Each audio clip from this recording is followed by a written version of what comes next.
Hi everyone, Jay here from OpenText, and in part one of a two-part series, I'm going to introduce you to a great new feature called App Extensions for OpenText Core.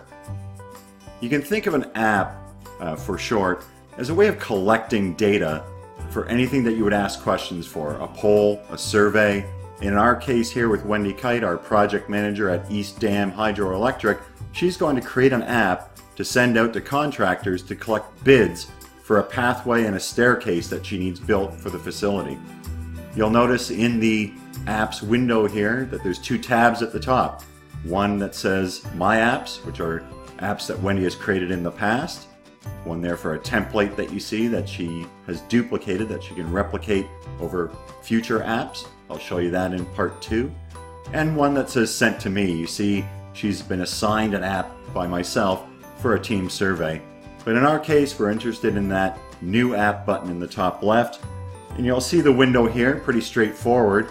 All the components you see here to build the app are drag and drop, so text areas, drop downs, checkboxes, and so forth.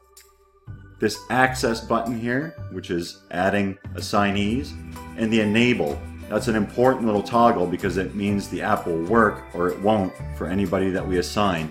In our case, I'm just going to go ahead and assign one person, and it's important to note that there's an owner and an assignee for an option. An owner is someone who can actually forward this app or send it to new people or edit the app if they want to add new components and so forth. So you want to minimize the number of owners that you have on the apps that you create.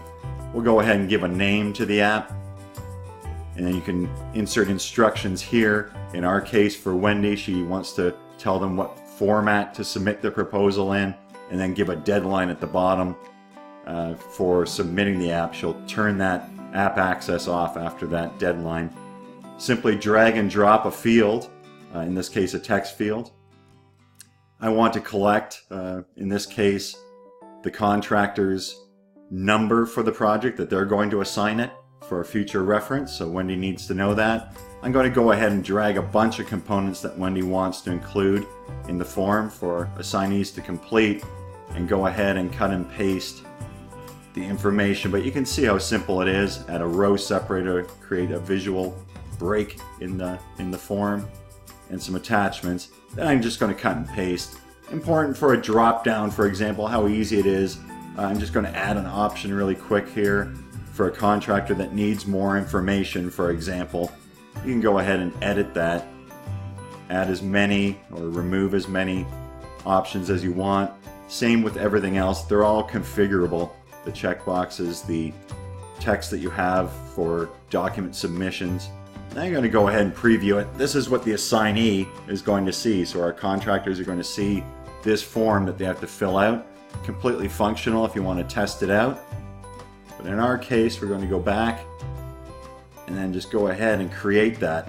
Once this is created, every assignee that Wendy added to that list in that window is going to receive a notification via email. You can see here there's no submissions or entries from any contractors yet, so that's blank.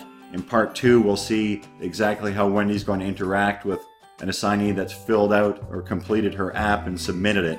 So that's about how easy it is to create your very own app to collect data and relevant documents or files that you need to go along with it for anything from basic surveys to something as complex as a bid submission for a project.